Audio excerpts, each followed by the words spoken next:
Hello, in front of me I've got CS2. In this video I'll show you how to manage chat wheels.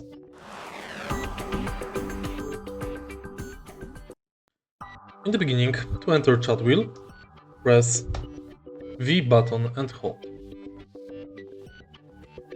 Here are the chat wheel commands. Also, you can press C button and hold to select second chat wheel. In the end, to pin location, simply press scroll button. To manage chat wheels, go to settings and go to keyboard and mouse. Go to chat wheels and here you can select commands for each chat wheel. If you find this video helpful, please leave like, comment and subscribe.